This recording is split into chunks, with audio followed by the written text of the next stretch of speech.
Stay up out the way, don't get your issue splat. Stop letting this shit slide and get your lick back. And get your lick back.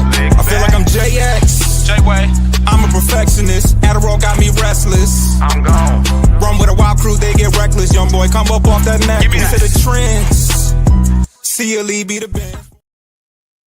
Good evening and welcome to another episode of Who Will Be King. I'm here with my NFC North comrades. We had some little confusion earlier figuring out what when the show was going to be. So we appreciate anybody that was still able to tune in.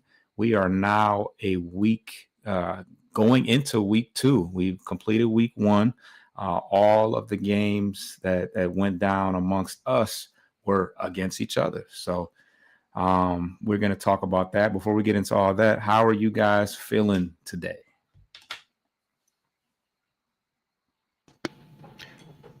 I would be better.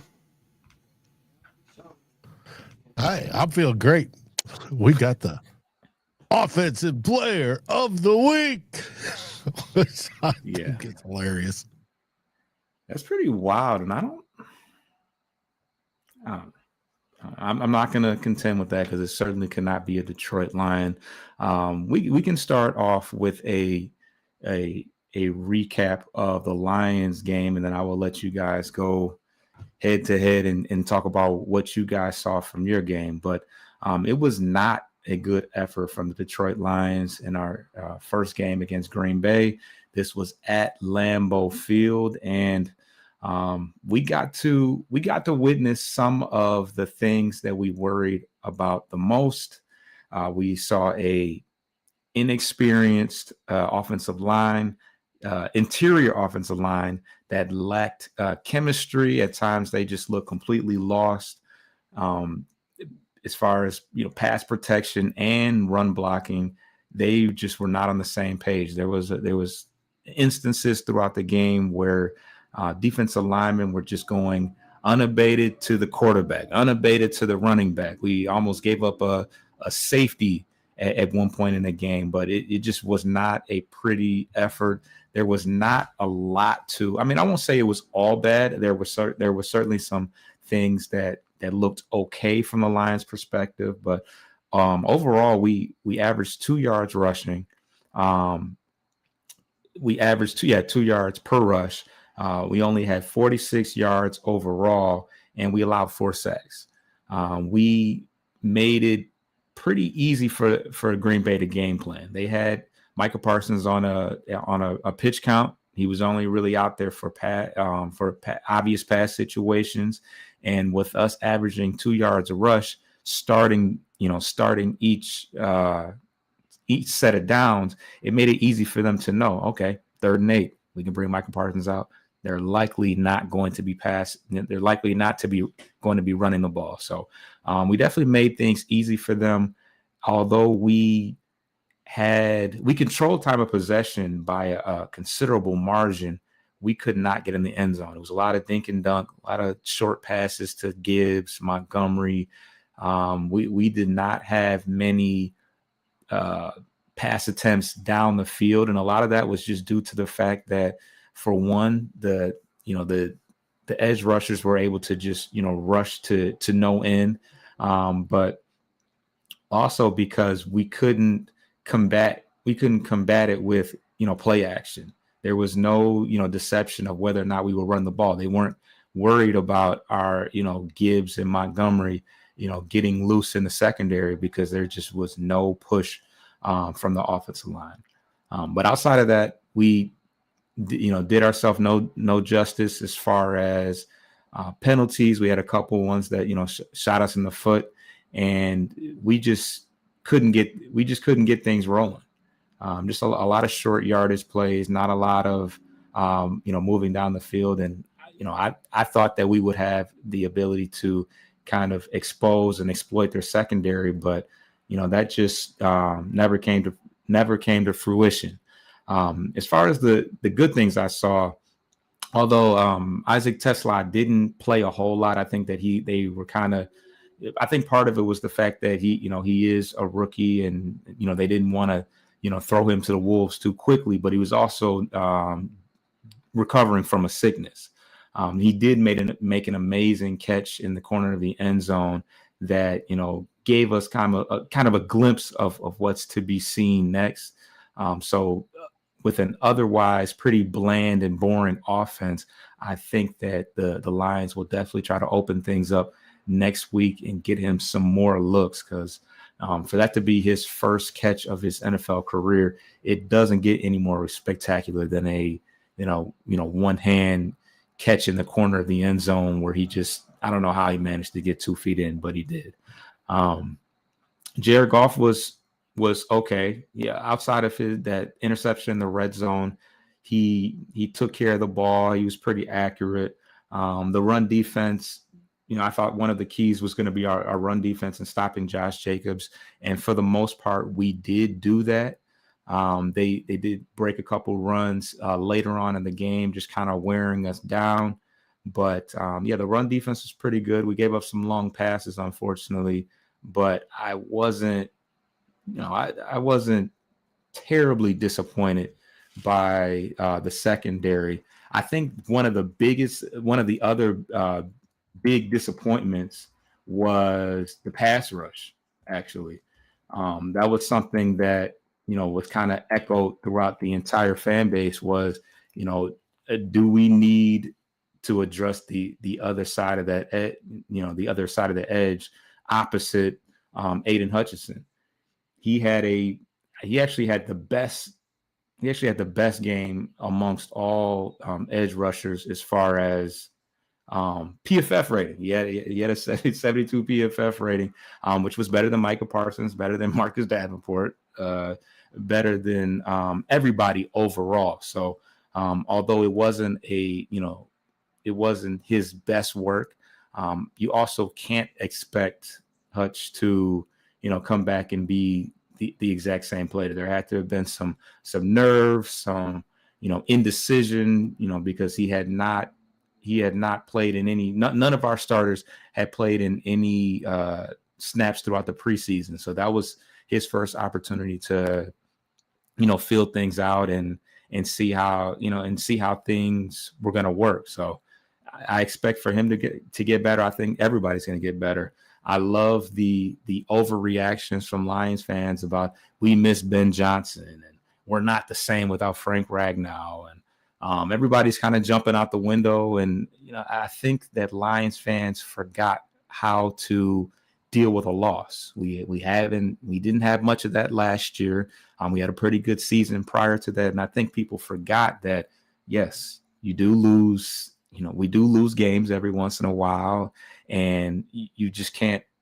It's just way too soon to overreact, in my opinion. But we definitely have some things to improve upon. And as we talk about the upcoming game against the Chicago Bears, I'll get into that a little bit more. But yes, so the end result of the game was Green Bay winning 27-13, and even that score is. Looks a little bit better than it looked for the majority of that game. That score from Isaac Tesla at the very end was kind of a garbage touchdown when they were kind of in contain and just trying to get the game over with. So that is the Green Bay Packers and Lions games, and I'll let you guys take over with our Monday night game between the two of you guys.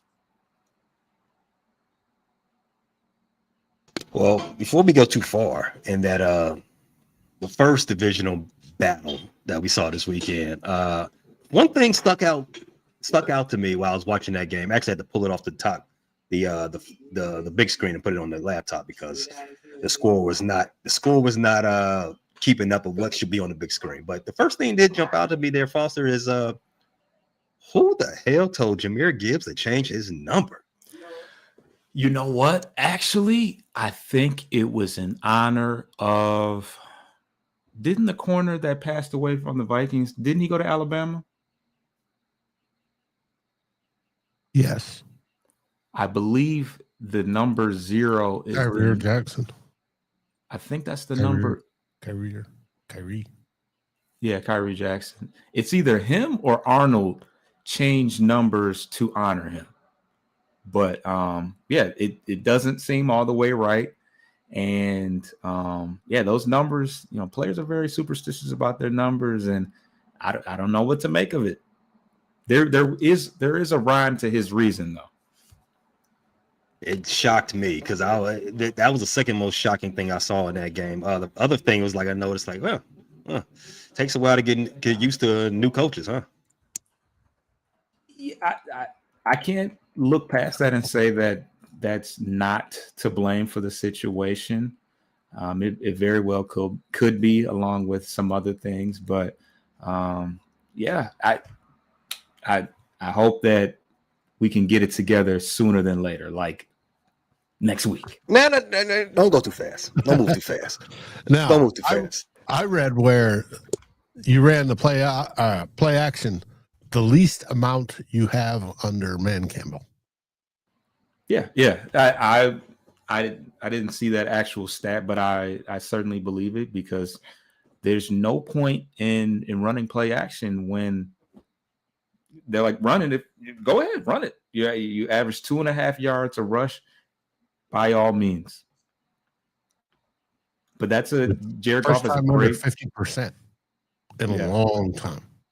Yeah, Jared Goff is a great play action quarterback, and when he has that at his disposal, it makes things a lot better, because when they're able to just pin their ears back and then just rush him right in his face, it creates a recipe for disaster, because he tends to kind of fold and crumble when they get to him.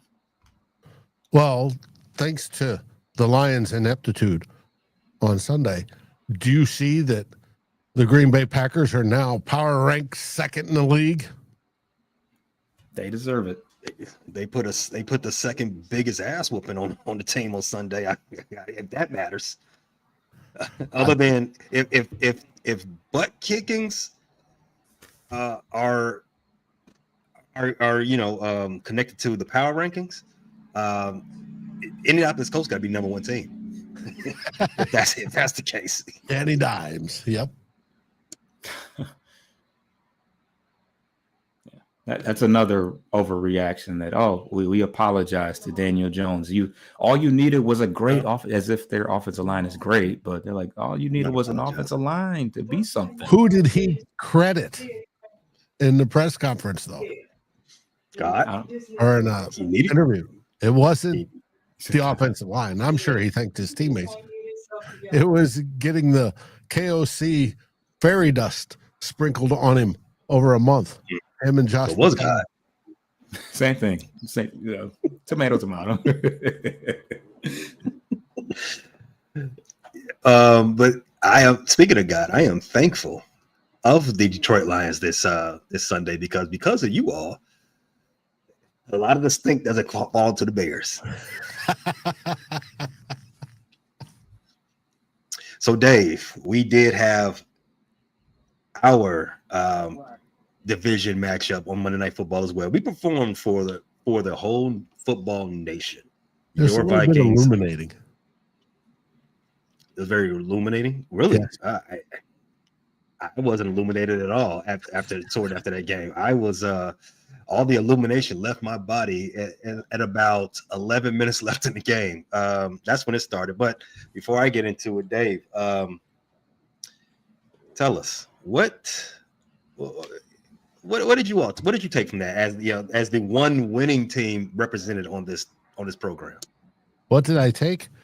Well, first off, we started out so badly, and it's the whole: do you wrap them in bubble wrap like under the McVay tree, which Kevin O'Connell follows under, which Dan Campbell exhibited as well, even though he doesn't follow under it, keeping the starters preserved.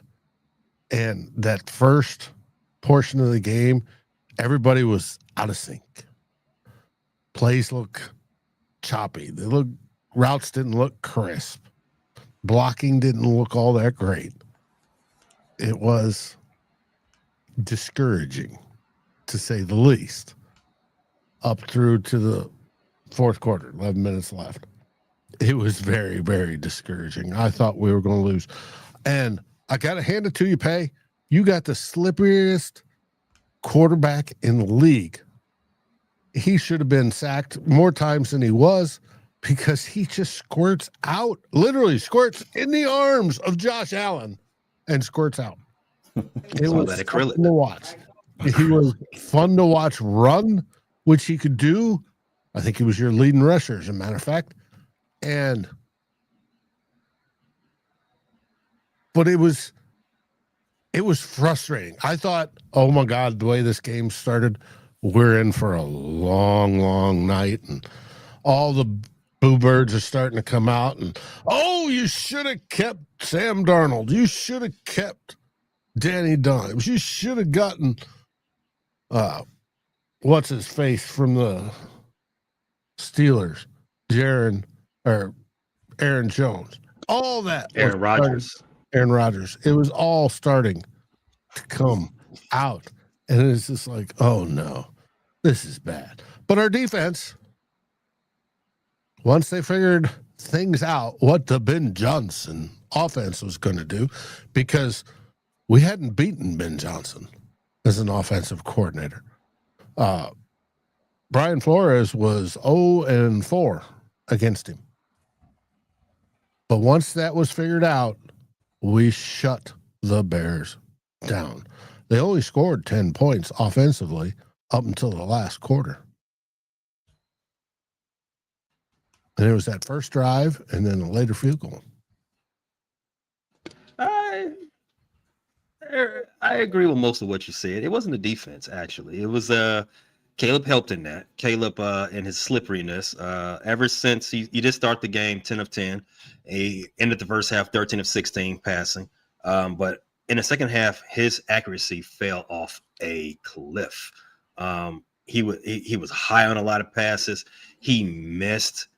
The two biggest misses in that game, actually, still, you can't even be too mad at those misses, even though they were god awful, because they still ended those drives and touchdowns. But still, I mean, his accuracy was, I think it held the team back significantly.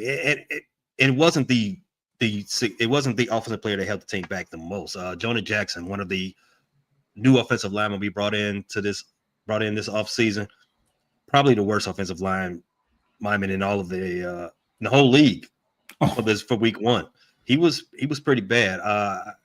As we talked on our recap show that's on the channel now, you can check that out. Jonah Jackson was by far the worst. He out of 47 snaps he had, I think he gave up. I think he lost the snap 15 times out of his total 47. He gave up 6 pressures. He had 2 pre-snap penalties. I think he did get. I think the sack. I think Caleb was only sacked once. I think that sack came through his gap as well. So that didn't help at all. 2 sacks. So 2 sacks. Hargrave, and yes, it came through his gap. That didn't help at all. But lucky for Caleb, Caleb's been working on his magician, his Houdini. He did get out of a couple of like precarious situations, but you got to get that accuracy together for Mr. Caleb. I'm sure he does, because when he's on, he is electric. Dave, I know you saw that pass. I know you saw that pass in the first quarter. The man got some talent. It's just we got to bring it all together. Other than that, but to come back full circle, I don't think it was the defense. I think our defense, the Chicago Bears, it couldn't continue for 60 minutes. We came into the game down our best linebacker. We came into the game down our best defensive player, Jalen Johnson, all-pro Jalen Johnson. We came into the game down the highest paid. Where's my violin button? Go ahead, get it out, because I'm creating a narrative. We came into the game down the highest paid nickel in the game. Nashawn Wright, who had done a tremendous job covering Justin Jefferson for the majority of the game, he had to lead the game with 2 cramps. I think after a while, it just couldn't hold that offense for too much longer. And as you saw, 3 straight drives, 3 straight tutties. One of them when Aaron Jones ran right past TJ Edwards' backup. I believe that was Noah. ran right past him. Didn't even give him a move, just right past him. Oh, he caught the touchdown to seize him, and then bye. Barely. He caught him in his back pedal, and then he just after that he was looking at the jersey number. Easy pitch and throw for JJ McCarthy.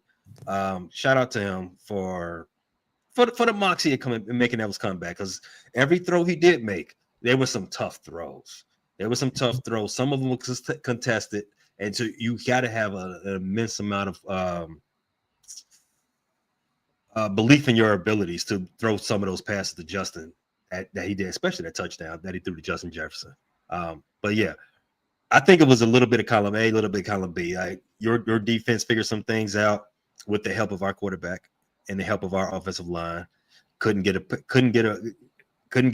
decent push. I did tell you the line of scrimmage is going to be a focal point in this game. Well, the Bears averaged 3.1 on the ground. Well, that's DeAndre Swift. He averaged 3.1 on the ground, and Caleb, if it wasn't for him, we would have been terrible rushing the ball. But on the week 2, right? Well, not quite. Let's ruminate over this a bit. The first passes by Caleb Williams, 6 of them were off schedule. Mm-hmm. Now, most of the rest were also off schedule. Is that going to drive Ben Johnson nuts? Well, Ben Johnson should be worried about himself and his own play calling.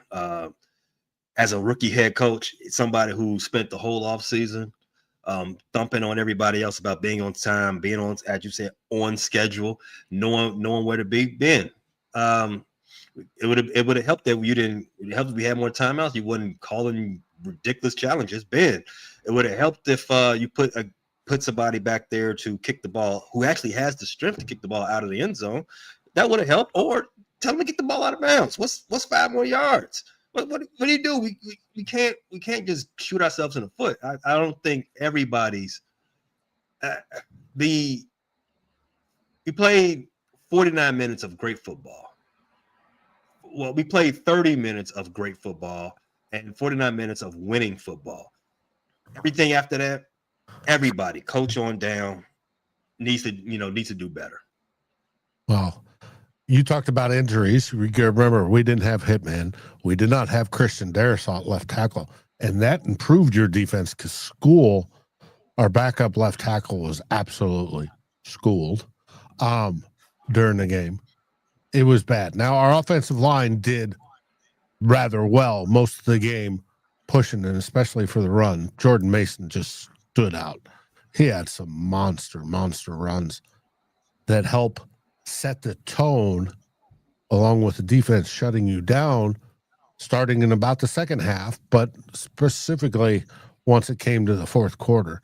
Once JJ McCarthy threw that pick 6 to his welcome to the NFL moment to Nashawn Wright, that was one he knew as soon as he let go, he goes, oh no. Oh yeah.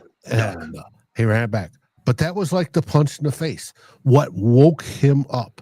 The whole transformation from good guy to a young Anakin Skywalker, Darth Vader. If you haven't seen the clips of him just grimacing, somebody did a matchup where they blended that with Darth Vader. And I heard a comparison this week that he's much like Darth Vader, where in the prequels of the Star Trek movie, that each of the bad guys had one thing that Darth Vader was going to have all of. And in the case of JJ McCarthy, it was you had Kirk Cousins and a cerebral, can throw the ball, all that sort of stuff. You had Josh Dobbs and his legs. Then you had Sam Darnold with the ability to throw that ball deep, and it all comes together in one player. And it just took him to the fourth quarter for that to wake up. And then watch out. 21 unanswered points.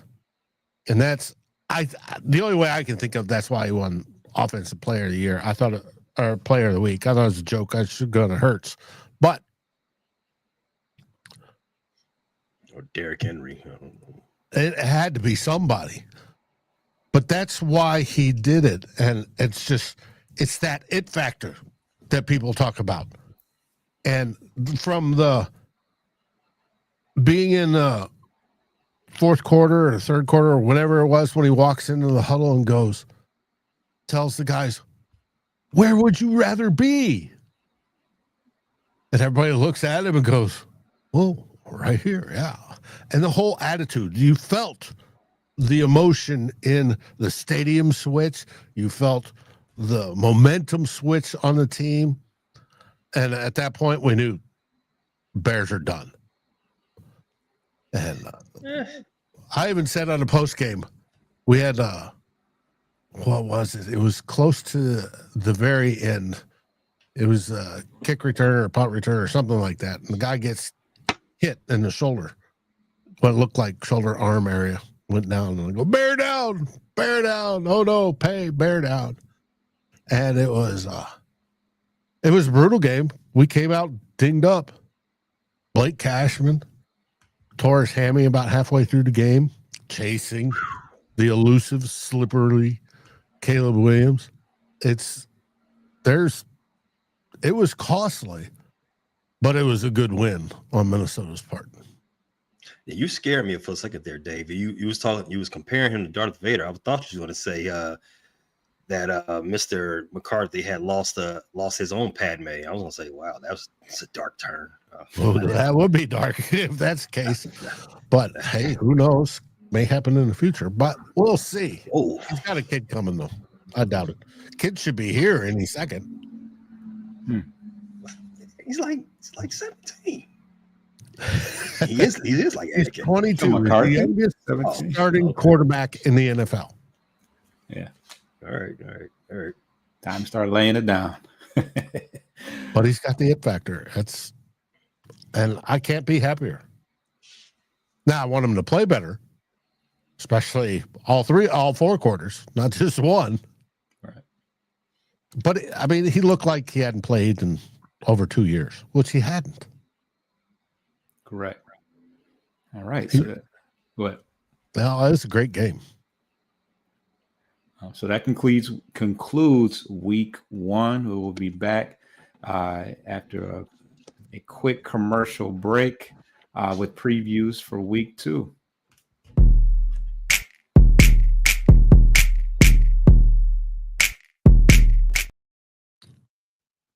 All right, we are back. The Green Bay Packers actually play tomorrow on Thursday night against the Washington Commanders, who are coming off a 21-6 victory against the G-Men. Hopefully that was too quick of a turnaround, and the Packers will take the loss next week. But we will see. That will be another game at Lambeau Field, it looks like. So Tomorrow night at Lambeau. 3.5 point favorites. And they number 2 power ranking, well deserved. They turned us everywhere but loose in that game, and I just like to forget about that. I want to act like that never happened. But I try to fit a Wire, The Wire, my favorite TV show. I try to fit a phrase into my daily lexicon every day. That is my challenge. And you telling me that they deserve to be favorites? I'm telling them FGB, because deserve got nothing to do with it. Shout out to Snoop. Too. I respect that, Snoop. Yeah, absolutely. All right. So Dave you played Sunday night, right? Correct. All right. So the Chicago Bears and Detroit Lions. Oh, we got to save your game for the last. That's last? Okay. All right. Well, set it off. Unless you have anything else to say about the Commander game, we can get right into it. I do hope the Commanders go in there and just knock them down a peg or two. Oh, God, please. Yeah. But no, then we have my home opener on Sunday night, live TV again, against the Atlanta Falcons. We have Michael Penix, and is proving that reach means something. If you saw that meme, you know what I'm talking about. And he's coming to town. I did. Kirk Cousins will be on the sideline counting his money as usual. And it's going to be interesting to see. The Vikings are favored, I believe, if I remember correctly. But we are hurting in the injury department. But it's going to be the home debut of J.J. McCarthy. Anytime we get inside U.S. Bank Stadium, it's advantage Vikings because the crowd is absolutely outstanding and makes a huge difference. We're going to see how it plays out. We should have an easier time for the defense, believe it or not. Our defense should have an easier time against the Falcons. And our offense hopefully will too. I agree. I was never the highest on Michael Penix as far as in that quarterback class. I think him and Bo Nix were easily the two worst quarterbacks in that class. Nothing I've seen so far. Yeah, nothing I've seen so far has changed my opinion so far. I mean, Penix he's made some plays, but going back to that meme that you referenced, he had to do a lot of stretching, and when you try to do that, stretch to the goal line, you got to have big hands, and he kept dropping the ball. That's going to be concerning for a quarterback as he goes forward. And no quarterback we play the rest of the season until Chicago again is as maneuverable as Caleb Williams. They're going to want to sit in the pocket, and that includes Penix. And that's going to be a disaster with Jonathan Hargrave or Javon Hargrave and Jonathan Allen. They're just going to go to town. Yeah, going to town on a stationary Penix. You don't even want to imagine it. Sounds wild. Add in our edge rushers, and boy, it's going to be a blast. Edging the stationary Penix. Wow, that's dangerous territory. I've got nothing else but I do like Minnesota in that game. Not because everything I saw at Atlanta on Sunday, it wasn't that convincing, anything like that. It's again going back to Penix and the rest of that offense. They still don't know. They still don't do anything with Kyle Pitts. Drake London is still underutilized. Bijan underutilized. And I don't think it gets any easier going against the Vikings defense. They put up some yards against the Bucks, though. Like yeah, but the Bucks like that. They live for a flair of dramatics. They, especially in the division games, it's always pulling teeth with the Bucks. So I don't take any of that. To me, if you were really ready to take the next step, and a lot of people think the Falcons are ready to take the next step this season, they'd have did something. They'd have did a lot more things dangerous to the Bucks. They'd have forced Baker to be a lot more, put his cape on a lot earlier than he had to. But I'm not convinced. I think the Vikings can take care of business, cover that 3 real easily. I hope so. I hope our injuries doesn't affect us. Hitman is still recovering. Christian Darrisaw is still recovering. Questionables. They're working their way back. Like I said, Blake Cashman, he tore his hammy. He'll be out. Ty Chandler hurt his knee. Had to have been on the run out of that last kick. Why you kicked it to us, I have no idea. And for those that don't know, there was 2 minutes and 2 seconds left. The Bears go to kick off. They want to not run any time off the clock. We're going to return the kick so we can get it under the 2 minutes because they only have one timeout left in the 2 minute warning. And they kicked it to us. And we ran it out, ran the clock down to 1:55. They lost the 2 minute warning, basically as an extra timeout. And everybody's scratching their head. Why did Ben Johnson do that? And then what I found interesting is they came out and said, there's a clause or error or a bug in the rule, you know what the appropriate response would have been? Right? We talk about kicking the ball out of bounds, and then you get it where it's goes out of bounds or at the 45 or whatever. No time would have been run off. But the appropriate one is for the kicker to muff it about 2 yards in the field. To kick it, well, what you mean? But then they'll still field it, though. No, we can't. We could. The Vikings could. But Right. if you touched it, it's not an onside kick because it wasn't declared. It's Right. dead.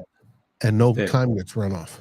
But it would have been the field It would have been position. brought out at the 45 or whatever it was. But Right. Yeah.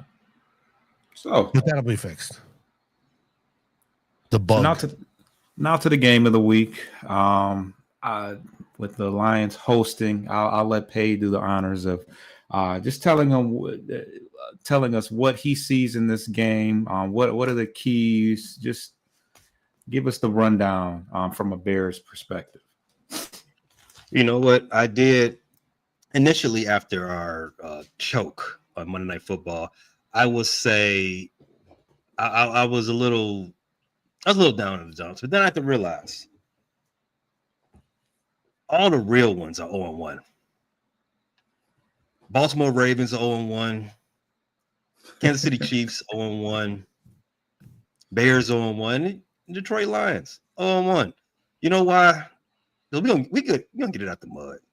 We gonna pull this. This season is gonna be the season of trenches and glow up. So it's not that bad.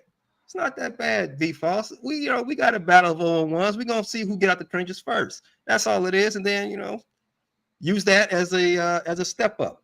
But Our translation, who goes 0-2 first? that's fine. That's whoever goes 0-2 is going to have it might be difficult. It might be difficult sledding, but I do have faith in the makeup of both teams to figure things out. Just because I don't think either team is that destitute that they would let that carry on for a long time. But going into this game, obviously Ben Johnson, Randall Lale, and a host of others know the Detroit Lions very intimately. Right. Same on the other side. They know the coaches on the Bears sideline. That's got to speak for something because you already know how they do in sports. We trade for a guy, you definitely want to bring him into the room and ask him, hey, so tell us about how they do things over there in West Bumblehill, wherever you just came from. That's definitely going to be a point of emphasis while they're doing the install and doing their film study leading into this game. What are the keys that you look for? What are the things that the Detroit Lions are good at? What makes them successful? And we're definitely going to bring back to that Packers game. How were the Packers able to push around that offensive line? How were the Packers able to contain Montgomery, Gibbs, Sonic and Knuckles? How were the Packers able to make Jared Goff look like he is super coordinator dependent? How can we mimic that response? It's going to be difficult. I'm looking at the injury report one more time after it drops tomorrow to see if we're going to have some of our studs back. But if not, you got to roll with what we got. Caleb Williams, I did say, not Caleb Williams yet, but I did say Jonah Jackson did have a terrible game. The rest of the offensive line, pretty good as far as PFF grades are concerned. Braxton Jones, the much maligned left tackle for the Bears, he's going to have his hands full yet again. Aiden Hutchinson, who, as you said, Speed False, you said PFF gave him a great grade. I have him on one of my fantasy teams, and I was like, I didn't see him do anything. It definitely gave me a 0 across the board, but I would trust what PFF and what you saw. But he's going to have his hands full. The Bears did a great job of not leaving him on an island. I want to see more of that. Braxton Jones, he's limited in his athletic ability. He's limited in his strength. He's limited in his health. We can't leave him out there to snuff. Maybe that means we don't see that 12 personnel that we thought we would see so much because they got a chip block and do some other things on the offensive line. So be it. We got to keep Caleb Caleb Williams upright and make sure that he is able to have a clean pocket. So he ain't scrambling around. I need him to stay in that pocket and deliver the pass where it should be. Hidden deep. So you have, when you do have the instances of running back, of not a running back, but a wide receiver like DJ Moore running down the sideline, so open that he's naked, that he can hit him on stride. Or Roma Duze, when he has a nickel cornerback by himself with no over-the-top help, and he hits that post and has him on his hip, Caleb can hit him in the chest in stride and get that touchdown. If he's not running around and necessarily having to escape pressure and having to do all that other stuff, he can be his best version. So that's the key that I'm looking to see. I want to see improved play from the interior of that line, talking to you, Jonah Jackson, and keeping with the plan to keep Aiden Hutchinson out of Caleb's face. I got a quick question. What's up with DJ Moore? Why did he go to the hospital? I thought it was something with a with an ankle injury is what I heard. I didn't hear it was a long stay. The reports didn't state. I don't think it was. It just said he had to go to the hospital. Yeah, I didn't hear anything anything crazy about that. That's news to me. He didn't leave the game early. After the game. Yeah, could have been cramps, needed intravenous stuff. I have no idea. Probably because they had him lined up as a running back, running up the middle. That's not a big deal. DJ Moore's built like that. He's built like a running back. I'm talking shit, but he is a running back. But what about the rest of your limp and lame? TJ Edwards, is he going to be back? TJ Edwards is probably going to miss a month. He's got a hamstring injury. I'm not looking for him to be back anytime soon. We're going to have to just figure it out with Deo and Noah and Hippolyte. Deo had a very good game against the Vikings, so I'm interested to see him out there a lot more.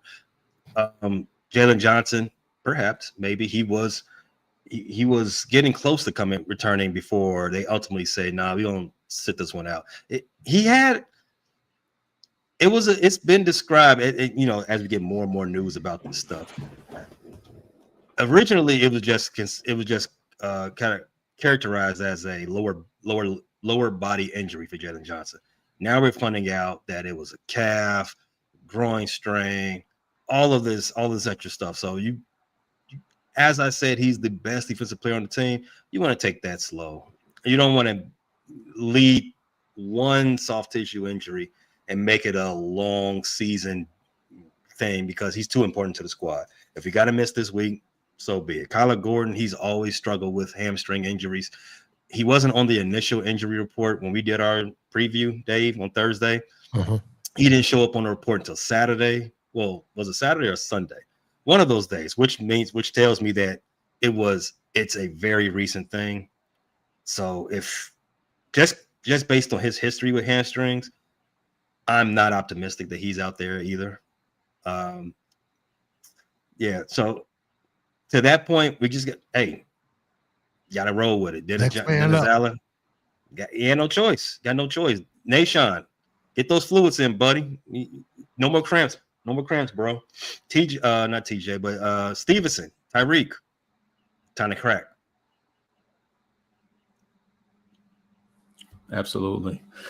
And from the Lions side of things, I am not ready to panic like a part of the Lions faithful as far as, this is not going to be our year. The window is closed now. But I do expect and want to see some improvements from the team. Most importantly, from the interior offensive line. We can ill afford to have another game where the entire offensive line is in the bottom 5 of PFF ratings amongst the offensive players. That just can't happen. Christian Mahogany and Graham Glasgow were both amongst that 40-50 range. They just look lost. And, I anticipated that a little bit just because they didn't play a lot in the preseason. They didn't play together. and they're also dealing with a brand new offensive coordinator. My other concern is when after watching JJ McCarthy, watching Caleb Williams both play, I noticed that we are the only team within the division that does not have a dual threat quarterback that can create with his legs, extend plays when they're flushed from the pocket. And, the Lions have that's always been a thorn in their side, is those running quarterbacks. So we need to try to contain Caleb Williams. He obviously had 58 rushing yards, including a rushing touchdown. And we need to try to hold him at bay, because when he can create opportunities, when the play is broken, he can make things happen with his arm as well. So that's definitely a major key for us is locking him into that pocket. But lastly, just more explosive plays. I saw something from Tesla. We talked about the play action and the lack of play action.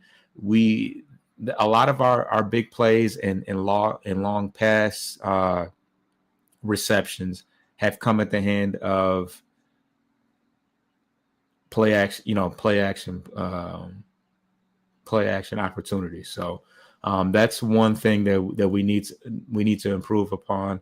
We control the time of possession, and we had that part down. We just couldn't get in the end zone. We kicked a couple field goals. We had that touchdown at the end, but we need to punch it in.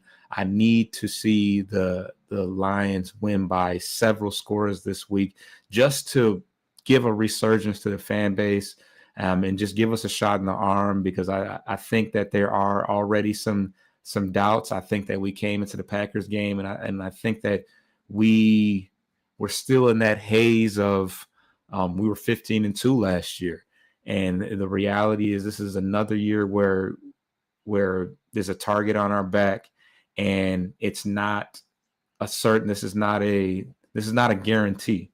We need to start playing like we're the underdogs, and we need to prove something. So I expect this to be a whole lot better. I expect us to put up a lot more points this week. But I saw some things from Chicago. I saw them, get to JJ McCarthy. I saw them create points with their defense, and those are all things that we have to be concerned about, because there was some issues protecting the passer last week, and we can't allow that to happen 2 weeks in a row. If for some godforsaken reason we lose to the Bears, it may be time to panic at that point.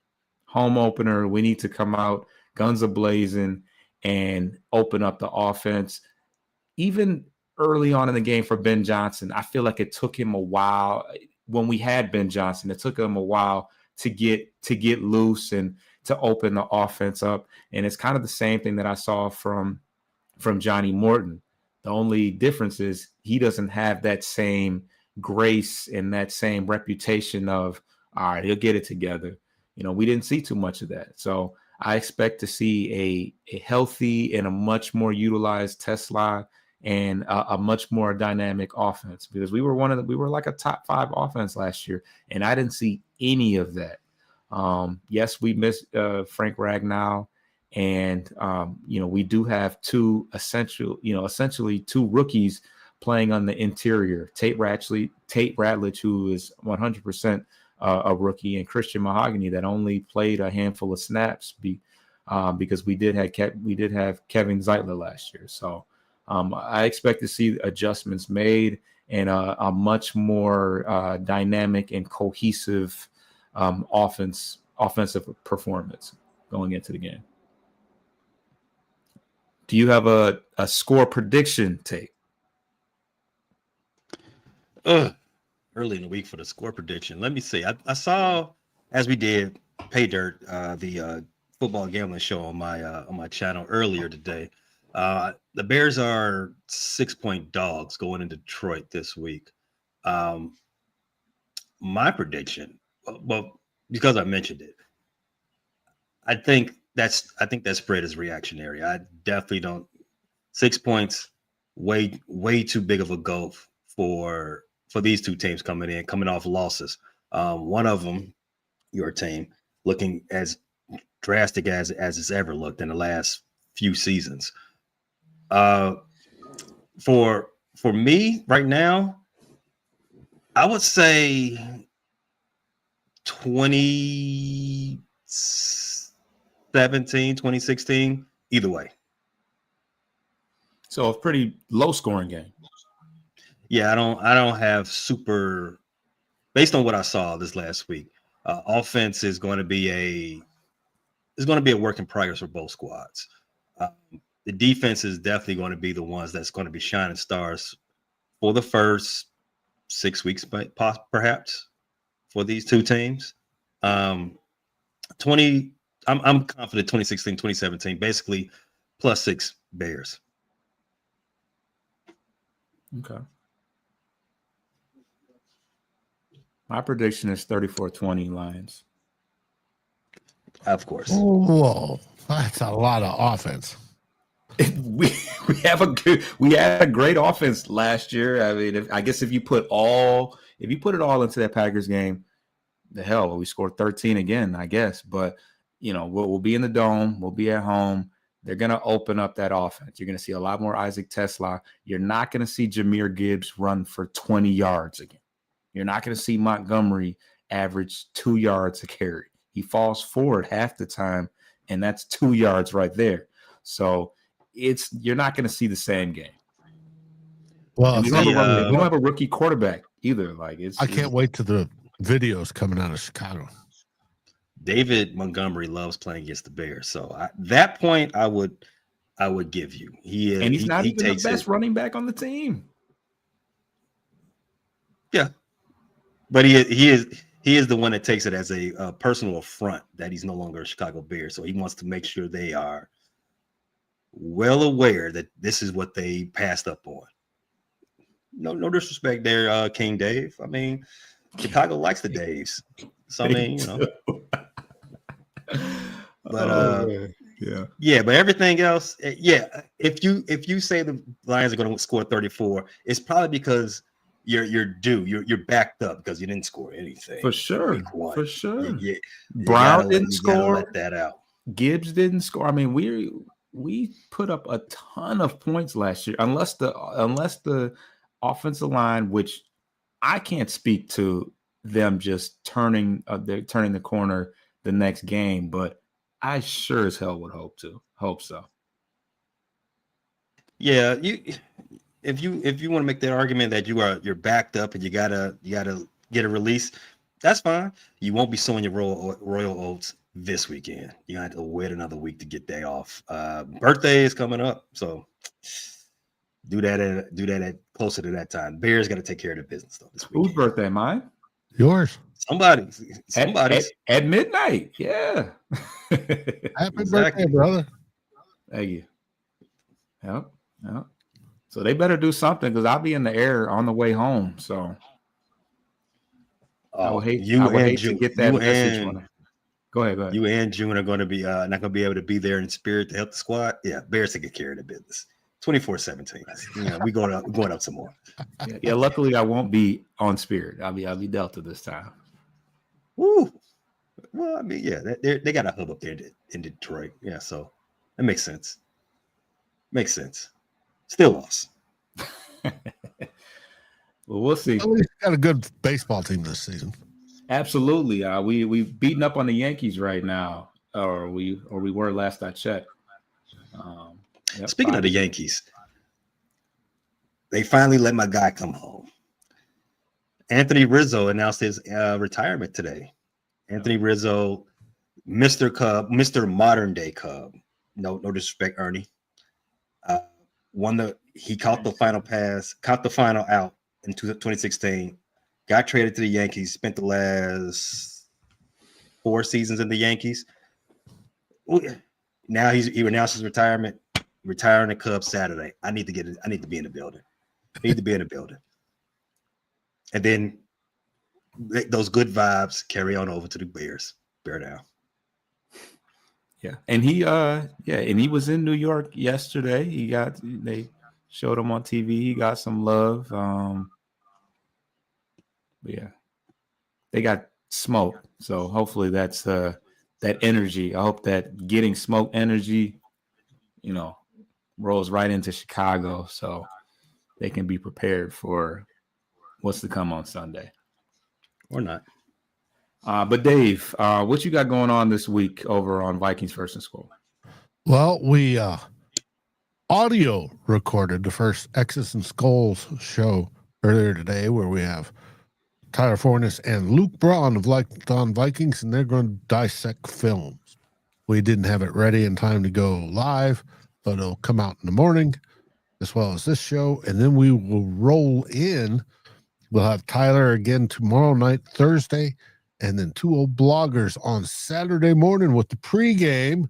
We're the only one that does it at 10 a.m., but we do it for a reason. Why is that? So you can watch all the college game day that you wish and digest the words of wisdom from all three of us now on Two Old Bloggers. You're a game day guy or a big noon guy, Dave? I prefer when we play at noon. If that's what you're asking, versus you're talking college football. Whatever's on that strikes my fancy. I don't watch the pregame stuff.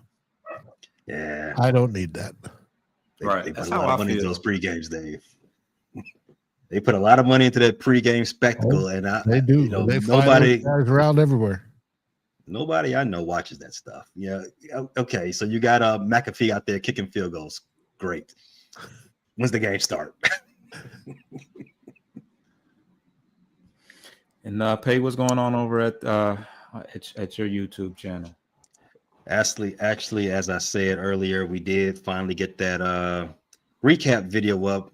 Apologies to anybody that watched it originally when it posted this morning. Audio issues prevented that stream, but the issue has been corrected. The video is now up on YouTube, and the audio is out there wherever you get your podcasts, Spotify, Apple Podcasts, iHeartRadio, Amazon, Pandora, wherever you get your fix, we're there for you.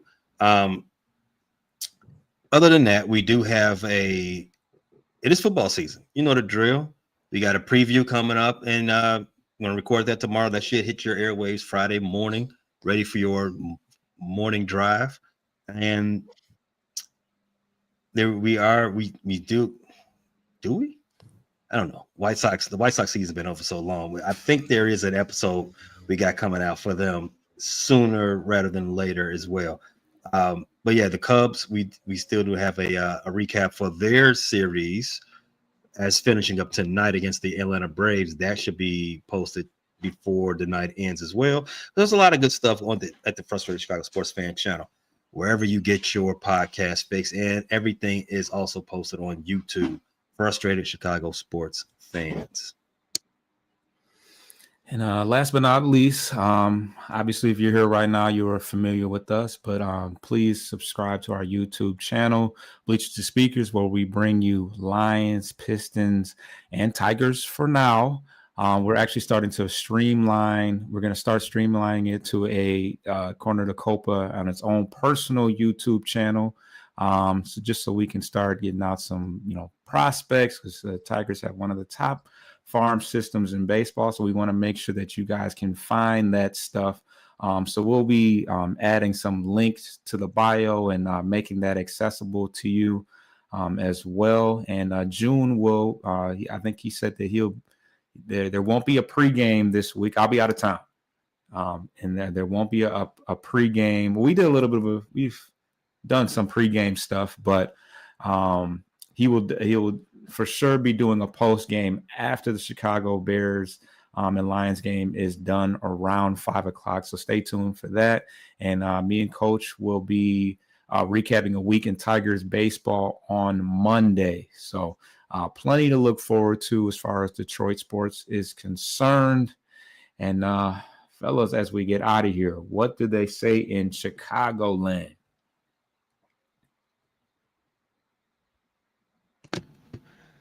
Bear down. Dave, what do they say in Minnesota? Well, first off, we'd like to extend to anybody that's in Chicago to bring in to buy and purchase their hometown quarterback of the future's jersey, number 9, JJ McCarthy. And same for you, Foster. Anybody in Michigan who's wanting to bring in their former Michigan star, JJ McCarthy, purchase his jersey and welcome on the wagon. And of course, we say Skull Vikings. Do we have the lion sound this week?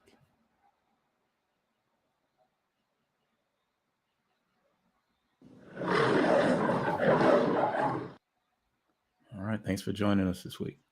Get your lick back. If a nigga gon' do something, ain't no chit chat. Better stay up out the way, don't get your shit splat. Stop letting shit slide and get your lick back. And get your